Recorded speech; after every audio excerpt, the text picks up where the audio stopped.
life was amazing. You know, we had our own planes, and yeah, we had our incredible boat, and all of us had huge homes on the beach.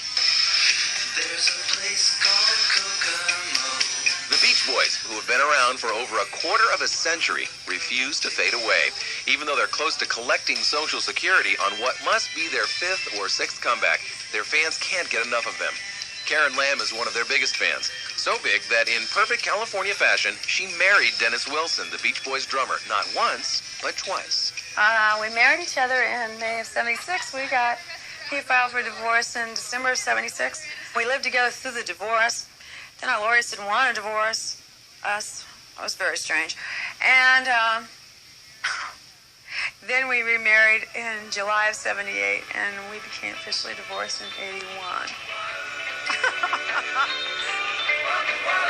But from the beginning, petty jealousies, substance abuse, and infighting were slowly tearing the Beach Boys apart. Dennis and lead singer Mike Love, who is also Dennis's cousin, never did get along, occasionally resorting to fistfights on stage. On the other hand, Brian Wilson, Karen's ex-brother-in-law, who was the creative force behind the Beach Boys, had a serious bout with drugs and was diagnosed as schizophrenic, staying in bed for 4 years in the early 70s. As talented as Brian is, and as much as I admire him, I really don't think he likes to be in the limelight. I don't think so at all. I just don't think so. I think now, at this point in his life, he'll probably do anything to stay out of it. Dennis, however, loved the limelight. He was a natural ham, just wanting to please people, off stage as well as on. Hi, my name is Dennis Wilson. I make rock and roll records. There was a magnetism about him, charisma. He was unpretentious, charming, and had a heart of gold.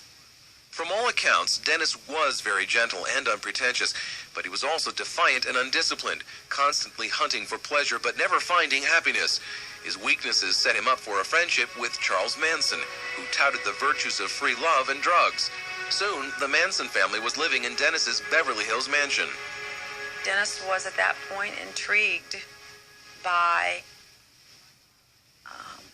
the lifestyle of many women around him. Free love, was psychedelics. It was, we were all new to it. It left us incredibly vulnerable. And then it ultimately scared the hell out of him. Soon, even Dennis would see that Manson was dangerous and threw him out a year before the Tate LaBianca murders. But he didn't stop his constant search for pleasure. His womanizing and drinking started putting a strain on his marriage with Karen. Do you mess around? Other women were becoming more apparent. And I mean, I can turn my head so many times, but it's getting a little overwhelming for me. And he also got physical with me, and I don't really stand for that. That's a tough one for me to take. Hers was not the only crumbling union. Most of the Beach Boys have a string of failed marriages behind them, victims, Karen believes, of their own talents. It's as if the success scares them, because marriages started falling apart. Not just mine and Dennis's. Carl and Annie's, Brian and Marilyn's, Al and Linda's, Mike and whoever he was married to at that moment, because there was a few of them. I don't know. Whoever he imported that month, I don't know.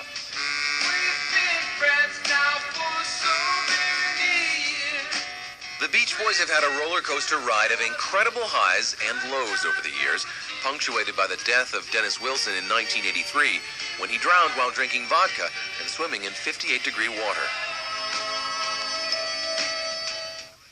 Although the Beach Boys' dirty laundry has been hanging out in public for years, people still love their music.